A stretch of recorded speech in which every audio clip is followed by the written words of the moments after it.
Okay, well, I was gonna load in with a loadout and do a slight materialist run, but since I spawned on the complete opposite side of the map where I need to be, I'm gonna have to wait this one out to have a chance of exfilling. So instead, we are going to do a keybind video right now, a controller bind video. So here's what I'm rocking. It's the exact same thing as Destiny. I don't know what they call it, but it's like retroactive or proactive interference or something like that. But anyway, I don't want my marathon control to mess with my Destiny habits, even if they're less optimal. So this isn't going to be the most pro controller setup. You can probably find a better one in the comment section. In fact, I encourage other people to also do a controller bind video and let me know what works for them. But to recap, why 8 sensitivity and why 1.0? The answer is because I like to hip fire, and I also want to be able to turn a full 90 degrees before my slide finishes so that I can pre-aim someone as much as possible. Let me also wedge myself in the corner here. Where am I? Yeah, ain't nobody coming over here, so we're chilling. A quick note on just the way this game plays in solo. I don't recommend it in solo, but it is very efficient for material farming if you want to get a sponsored kit and just kind of shuffle spawns until you get the area you need, because otherwise here's what happens. You spawn on the opposite side of the map, but you need this specific salvage to progress your account so you can get the rook shotgun, so you can start farming massive credits, so you can start sniping deals every day to use your vault space to bank basic loadouts that you'll only get 5 or 6 lives of. I don't really like the gameplay loop in this game, but I'll give it a fair review after I play a lot of ranked in trios. So we'll just wait on that. But anyway, back to the video. So yeah, 8 sensitivity for my slide. Ideally though, if you're an absolute like controller player and you have M&K players backing you up, you could probably lower this and be perfectly fine with certain playstyles. Response curve is the same because I want it to feel like Destiny 2. Axial dead zone, radial dead zone. Let's just do this. Axial is your left, right, up, down. Think of like a plus sign on your screen.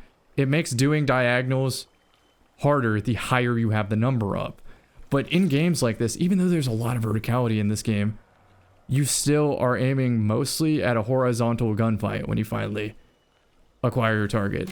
So the way I do it is I like to walk with my character, and if my character starts moving left and right, that's when I know I need to raise the number. Then the other dead zone is just about how sensitive it is, how much I barely put tension on the stick to get results. And I might even raise mine just a little bit in this game because I have my ping on my right stick click. And that could be a problem for those without Hall effect sticks. It could maybe wear down your stick. But for me, it's just a matter of I aim worse when I have to ping in the middle of a gunfight. So what I'm going to end up doing is I'm probably just going to ping during my first bullet fired, and then after that not worry about reacquiring it until I am disengaging. Just because I want to have the most fine aim possible. Make the most minimal adjustments on the stick and have responsiveness.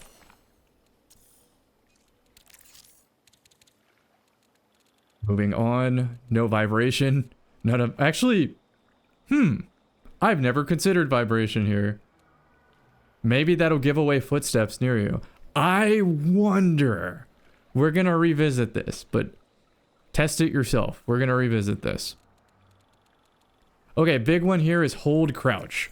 Now the reason I have hold crouch over toggle crouch, keep in mind I do have a bind for toggle crouch, it's down on my D-pad. That is because during gunfights, especially when I'm playing cover, that is a head glitch. Let me see if I can find one here. Oh, it tells me. Especially when I'm playing cover, that's considered a head glitch, like this. I want to be able to have exact control over when I uncrouch, so that if I'm using a single shot weapon, like a Magnum, I don't actually recommend the Magnum, by the way, it's terrible. But let's just say any single shot weapon. There are some good scouts that have it. I want to be able to release and barely reveal my character. And it just feels better on hold for me. So whenever I play Assassin, it's definitely hold. But when I play any other character, it's going to be on toggle. And the reason for that is just controller doesn't have enough buttons. So let me show you why. My trait ability is hold when I'm in the air. So let me try to do this for you. For assassin, it's a shadow dive. And there is a bug, a glitch, where if I'm walking over a structure like this, and I'm sort of spam holding my crouch, I don't even have to jump in the air to activate shadow dive.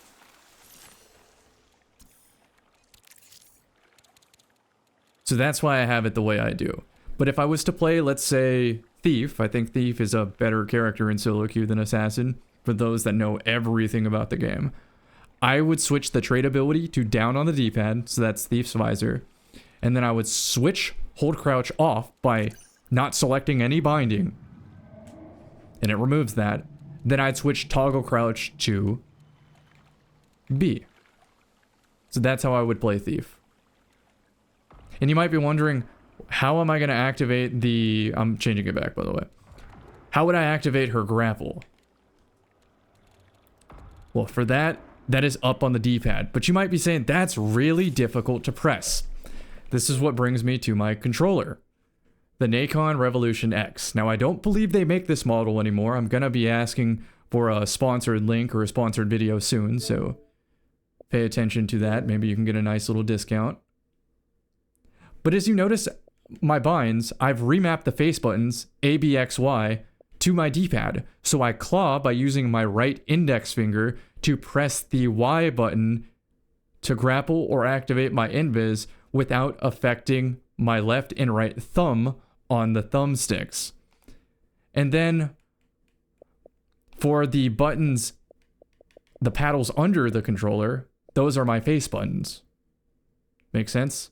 What's cool about this controller is you can set your own custom dead zones for games that don't offer it, as well as you can have hair triggers so you immediately fire with any trigger press, as well as audio effects, which is extremely important in a game like this. So I'm going to mess around with those too as I become more adept with the game. This is only my Season 1 binds, by the way, and there's no guarantee I'm going to return for Season 2. That should be good. We're going to resume. Gotta also pay attention to if there's a lockdown in this, because I might have to move. I've definitely died to lightning for AFKing in moments like this. Okay, the next thing I want to mention is the use consumable and consumable radial. So it defaults it to right on the D-pad on controller, but that just doesn't make sense because if you look at your HUD, your UI, the healing is on the left side of the screen. So that's why I want my radial and my healing to be on the left side. So if I want to use my smart heal, if I also want to cancel it, I can just swap weapons. If I'm like, oh, I didn't mean to do that. You can do the same thing with throwing grenades. Okay, so now that we learned that, my equipment radial is right on the D-pad, and it's a hold. I anticipate in the future in this game, having hold for equipment radial is going to get you killed because you want to be able to spam combo grenades. Like, I want to be able to throw a heat grenade, then a chem grenade, then a flechette grenade, like back to back to back in that exact order, and holding might not be optimal. You still might be able to do it, but maybe not as easily. So I'm going to revisit that in the future. Also, my grenade is left bumper, just like Destiny for me, and my quick melee is right bumper. A note on quick melee, sometimes you have your main gun out, not your knife, and you're running away from somebody, and you see there's a window in front of you. You could shoot it, but you could also melee. Meleeing does add to the heat meter, so it is a risk, but it does come up. Sometimes also, maybe you want to use a shotgun with a, let's say, a sucker punch chip. That will give you more melee damage. So you sort of slide in, shotgun, and then quick melee. That makes sense. The Destroyer class has a higher base melee, for example. Also, quick note on Mini Jammer. If you play Assassin, there's a utility item, consumable item, called Shield Jammer, which doesn't let other players' thermal scope see you, or Thief's visor see you, so you're able to actually use your invis on Assassin. The reason I play Assassin in solo queue is not necessarily to rat in a corner like I'm doing now. It's to skip the AI enemies, so I have to bring less ammo and less healing, so that I can speed run objectives to get stuff done faster. I would rather have a lot of quick rush burst attempts than to have a very slow 24-minute higher percent attempt. If I were to do that, Thief is the best character because Thief has a drone that can overlook any point of interest. And then you can make a battle plan. Information wins games like this, and Thief is the best at that.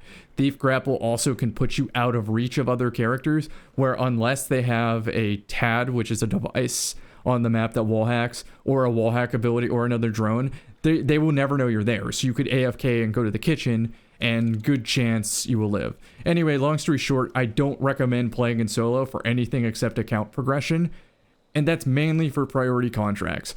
If you want to level up your factions and to farm materials, obviously having a strong team of 3 is better because you can wipe the map and then do anything you want at your leisure with the last 10 minutes.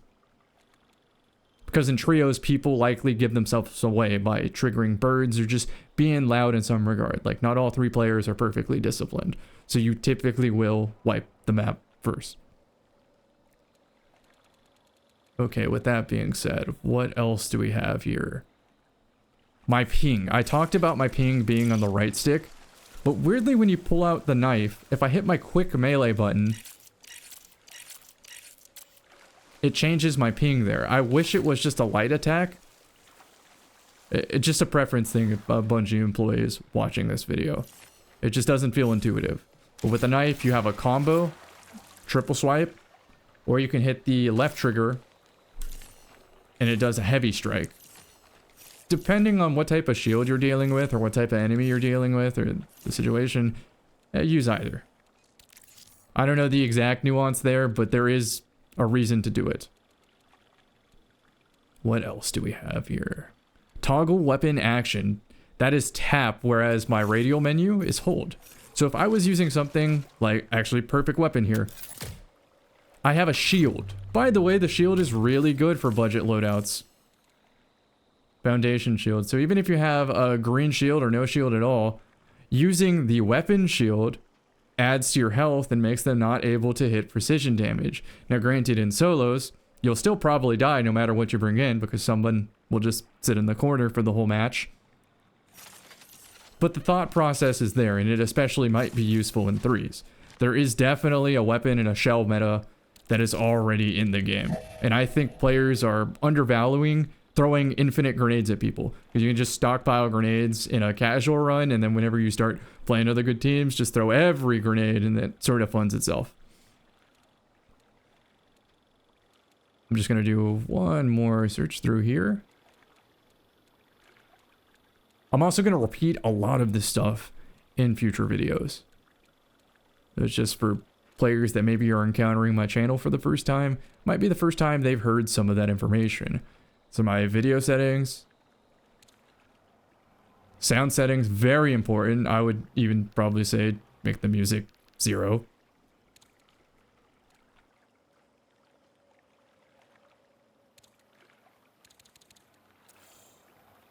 And then one quick glance to see if I missed anything important. This is a live commentary, by the way, so I apologize. I'm not going to edit this because I want to get more videos out.